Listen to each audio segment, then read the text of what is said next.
Hi students, let's learn together. हम आज एक नया चैप्टर शुरुआत करने वाले हैं, लाइट, शैडो एंड रिफ्लेक्शंस। ठीक है, तो चलिए हम इससे फर्दर आगे बढ़ाते हैं। सबसे पहले हम इस चैप्टर के बारे में जानेंगे कि लाइट, शैडो एंड रिफ्लेक्शंस है क्या। What is light? लाइट क्या है? फिर शैडो एंड रिफ्लेक्शन। कोई भी चीज जिससे रोशनी निकल रही है, जो चमकती है, उसे हम लोग लाइट सोर्स के रूप में जानते हैं। जैसे कि सूरज, बल्ब, इलेक्ट्रिक बल्ब, जिससे हमें रोशनी मिलती है, जिससे हमें लाइट मिलती है, उसे हम लोग लाइट कहते हैं। शैडो, शैडो हमें उस चीज़ से मिलती है जब आपकी रोशनी, जब आपकी लाइट किसी भी ऐसे ऑब्जेक्ट से टकराती है जिसका जिसके रोशनी उसके आर पार ना हो सके, उसे हम लोग शैडो बोलते हैं। और रिफ्लेक्शंस, जैसे कि हमारा ग्लास, कांच, अगर आपने आपके घर में अगर मिरर है, हम सबके घर में मिरर होती है, तो उस मिरर से जब रोशनी उस पर टकराती है तो हमें वापस मिल जाती है, माउस बैक हो जाती है। उससे हम लोग रिफ्लेक्शन करते हैं। अभी आप इतना ही समझो, हम आगे के फर्दर क्लासेस में इसे और तोड़ तोड़ के समझाते हैं। ठीक है, तो अभी भी जैसे मैंने आपको बताया कि टॉर्च, टॉर्च बल्ब क्या है? एक ऐसा ऑब्जेक्ट है जिसके अंदर से हमें लाइट मिलती है। सन, सूरज, वो ऐसे एक वस्तु है, किसी ऑब्जेक्ट है जिससे हमें लाइट मिलती है। लाइट का मतलब क्या है? लाइट का मतलब है कि वो चीज, वो ऑब्जेक्ट, जैसे कि सन हो, जिसके अंदर से लाइट निकल रही है और उसकी खुद की रोशनी हो। ठीक है, जैसे कि अब हमने अपने घर में बल्ब देखा है, स्विच ऑन करने पर वो बल्ब जल जाती है। ठीक है, जब भी बिजली रहती है, तो उस कंडीशन में हमारे पास क्या है कि हम उसे लुमिनियस ऑब्जेक्ट कहेंगे, जिसमें से लाइट निकलती है। जैसे कि अब आप मुझे एग्जांपल दे दो, जैसे बल्ब, जैसे कि सूरज, इससे लाइट, जैसे तारे, उनमें से लाइट निकलती है, तो उन्हें हम क्या कहेंगे? Luminous object. तो उसी तरीके से एक हमारे पास है नॉन लुमिनियस ऑब्जेक्ट। ठीक है, नॉन लुमिनियस ऑब्जेक्ट। ठीक है, अब नॉन लुमिनियस ऑब्जेक्ट्स क्या होते हैं? अभी भी तो मैंने लुमिनियस आपको बताया। नॉन लुमिनियस क्या है? नॉन लुमिनियस का एग्जांपल, जैसे कि वो दुनिया की सारी वस्तुएं जिनमें से लाइट नहीं निकलती है, जैसे कि टेबल, चेयर, बल्ब, पंखा, कुछ भी जिससे लाइट इमिट नहीं होती है। इमिट का मतलब निकलना, जिससे लाइट नहीं निकलती है, उसे हम कैसे पहचानेंगे? उस चीज को अगर हम अंधेरे में ले आकर रखते हैं तो उससे रोशनी नहीं निकलती है। ठीक है, और अगर हमारे पास एक कैंडल है, अगर हम उसे जलाते हैं और अगर उसे हम एक बंद कमरे में लेके जाते हैं जहाँ लाइट नहीं है, उससे क्या हमें मिलेगी? रोशनी। ठीक है, चलिए हमने क्या सीखा? हमने अभी अभी नया चैप्टर शुरुआत किया। ठीक है, नए चैप्टर में हमने देखा कि हम लाइट, शैडो और रिफ्लेक्शन के बारे में पढ़ रहे हैं। हमने अभी भी सीखा कि लाइट क्या है? जैसे टॉर्च का बल्ब हो या सन हो, जिसमें से रोशनी निकलती है, तो उसे हम लोग क्या कहते हैं? Luminous object. हमने फिर देखा कि नॉन लुमिनियस ऑब्जेक्ट क्या है? जिसमें से लाइट नहीं निकलती है, उसे हम लोग नॉन लुमिनियस ऑब्जेक्ट कहते हैं। जैसे कि चेयर, टेबल, बेंच, कुछ भी जिसमें से लाइट नहीं निकलती है। ठीक है, अब हम फर्दर आगे बढ़ते हैं। हमने लाइट देखा, non luminous, non luminous object देखे। अब हम समझते हैं कि transparent, opaque and translucent objects क्या होते हैं और ये इन्हें इस तरीके के नाम क्यों दिए गए हैं। ठीक है, तो आप गौर से देखो, वैसी वस्तुएं हम जिनके थ्रू आर पार नहीं देख सकते हैं, जैसे कि अगर एक दीवार है, दीवार हो, आपके पास आपका इंस्ट्रूमेंट बॉक्स हो, आपके पास अपना बुक हो, तो आप बुक के आर पार नहीं देख सकते हो। वैसे ऑब्जेक्ट को हम लोग ओपेक ऑब्जेक्ट कहेंगे। कौन सा ऑब्जेक्ट कहेंगे? Opaque object. ठीक है, जैसे कि एक पत्थर, आप पत्थर के आर पार नहीं देख सकते हो जब तक उसमें एक छेद नहीं किया जाए। तो ऐसा पत्थर उठाओ या ऐसे बुक उठाओ जिसमें ऊपर से लेकर नीचे तक कहीं उसमें कोई छेद नहीं हो, तो आप उसके उस तरफ नहीं देख पाओगे। ठीक है, उससे वैसे ऑब्जेक्ट को ओपेक ऑब्जेक्ट कहा गया है। ठीक है, अब उसी में दूसरी कैटेगरी क्या है? ट्रांसपेरेंट। ट्रांसपेरेंट का मतलब होता है कि वैसी चीज है जिसके थ्रू आप आर पार देख सकते हो। अब इसका सीधा एग्जांपल क्या है? साफ पानी। साफ पानी या प्लास्टिक। व्हाइट कलर का आपने घर में सबने देखा है कि हमारे पास व्हाइट कलर का प्लास्टिक है अगर, तो हम उसे उसके थ्रू आर पार देख सकते हैं। आपका स्केल, आपके इंस्ट्रूमेंट बॉक्स में सबसे बेस्ट है स्केल। तो आप उस स्केल के थ्रू आप उसके आर पार देख सकते हो, ठीक है।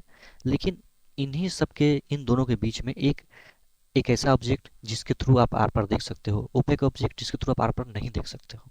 लेकिन एक ऐसा ऑब्जेक्ट, ट्रांसलूसेंट ऑब्जेक्ट, जिसके थ्रू आप देख तो सकते हो लेकिन कुछ कुछ साफ साफ नहीं दिखेगा, और वो एक धुंधला दिखता है, ठीक है। जिससे कि आप कुछ भी, किसी भी चीज़ का एग्जांपल ले सकते हो। जैसे कि आपके पास इस किसी तरीके का प्लास्टिक है, पॉलीथीन हो गई या किसी भी तरीके का पॉलीथीन है, तो आप उसके थ्रू आर पार नहीं देख पाते हो। वैसे ऑब्जेक्ट्स को हम लोग क्या कहेंगे? वैसे ऑब्जेक्ट को हम लोग ट्रांसलूसेंट ऑब्जेक्ट कहेंगे, जो जिसके आर पार हम लोग कुछ कुछ दिखे तो, लेकिन धुंधला धुंधला दिखे, ठीक है। तो हमने क्या देखा? हमने देखा कि ऑब्जेक्ट तीन तरीके के होते हैं: ट्रांसपेरेंट, ओपेक एंड ट्रांसलूसेंट, ठीक है। ट्रांसपेरेंट के थ्रू हम लोग आर पार देख लेते हैं, जैसे कि पानी, साफ पानी, अगर रुका हुआ पानी हो। आपका स्केल जिसके थ्रू आप सीधा सीधा देख लेते हो। ओपेक ऑब्जेक्ट जैसे कि पत्थर या आपका बुक, जिसके थ्रू आप आर पार नहीं देख सकते हो। लेकिन ट्रांसलूसेंट क्या है? कि जिससे कुछ धुंधला धुंधला दिखता है। हमारे घर में कांच हो, खिड़कियां हो, इस तरीके से होती है कि उससे आप एक तरफ से दूसरी तरफ नहीं देख सकते हो। हाँ, लगेगा कि कोई उस तरफ है, लेकिन आप उसको देख नहीं पाते हो, ठीक है। चलिए फर्दर, व्हाट, अब हम समझते हैं कि शैडो क्या है। अच्छा बच्चों, ये बताओ, कभी भी आप अगर रोड पर चलते हो दिन में या धूप में, तो देखते हो आपके पीछे पीछे एक काली, कुछ इस तरीके की इमेज बनती है जब आप भी खड़े होते हो दोपहर में, 11 बजे, 2 बजे शाम में, या 3 बजे, 4 बजे आप कहीं भी जा रहे हो, तो आपको लगता है कि आपके तरफ, आपके नीचे इस तरीके की एक इमेज फॉर्म होती है। उसे हम लोग क्या कहते हैं?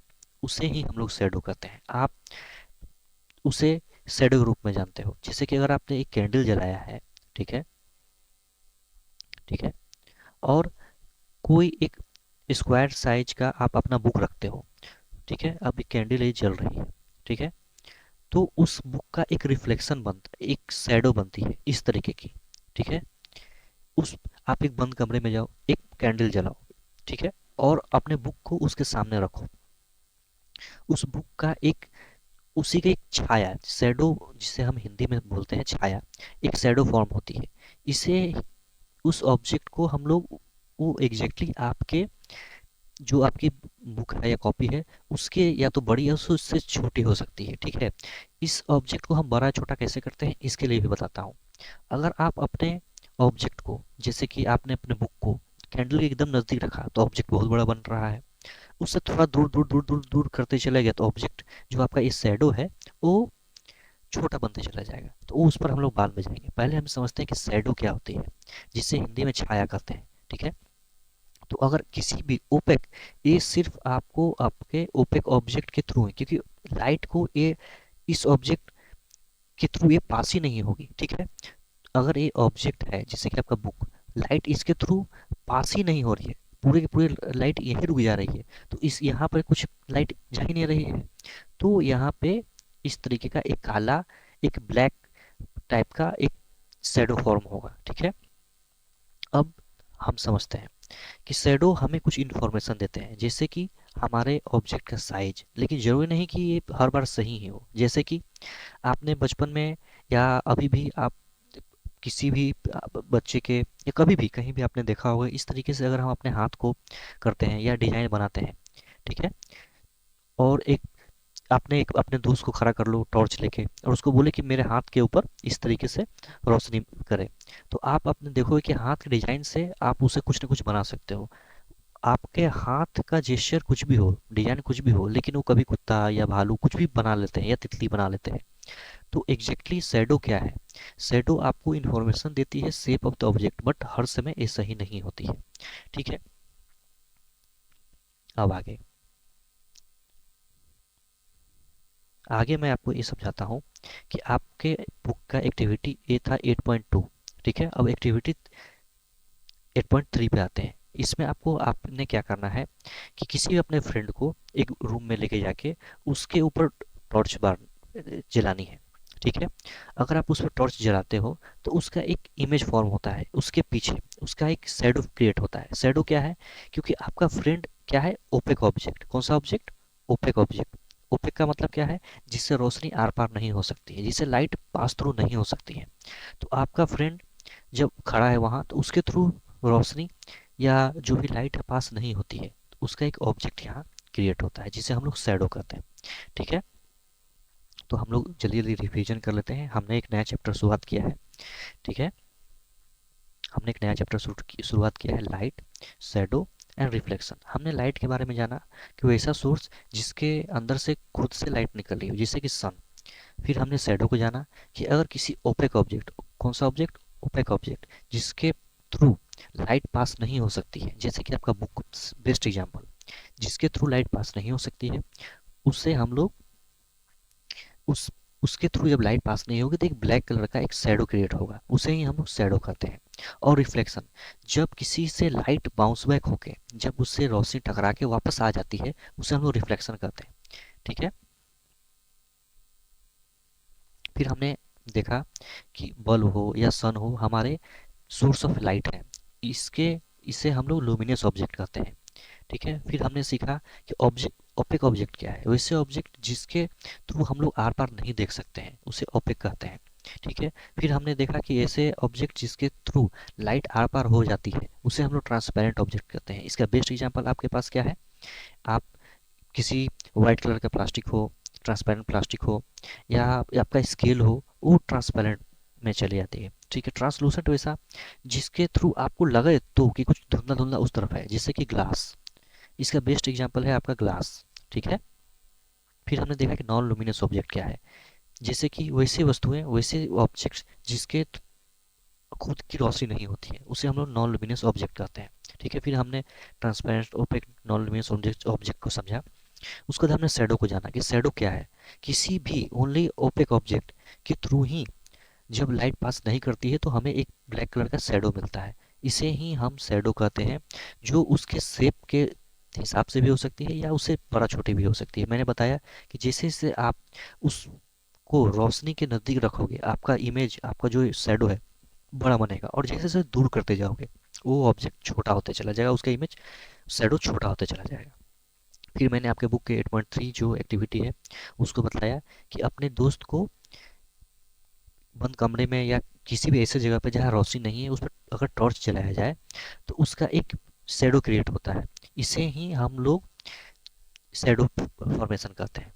ठीक है। फिर हमने जाना कि शैडो का कोई जरूरी नहीं कि आपके ऑब्जेक्ट के हिसाब से ही आपका शैडो क्रिएट हो। कभी कभी क्या होता है कि हमारा ऑब्जेक्ट से बड़ा या छोटा या कुछ मिसलीडिंग जो आपको समझ में नहीं आए, कुछ उस तरीके से हम लोग इमेज फॉर्म कर सकते हैं। ठीक है। आज के लिए इतना ही रखते हैं। फर्दर क्लासेस में आपको पिन होल कैमरा बनाने के लिए सिखलाता हूँ। उसके बाद पिन होल कैमरा का एग्जाम्पल बताता हूँ। उसके बाद हम लोग आगे के फर्दर एक्टिविटीज़ करेंगे। ठीक है। उसके बाद मैं इन पूरे चैप्टर को समराइज करूँगा। ठीक है। और उसके बाद हम लोग आपके बुक के क्वेश्चन सॉल्व करेंगे। ओके। Thank you.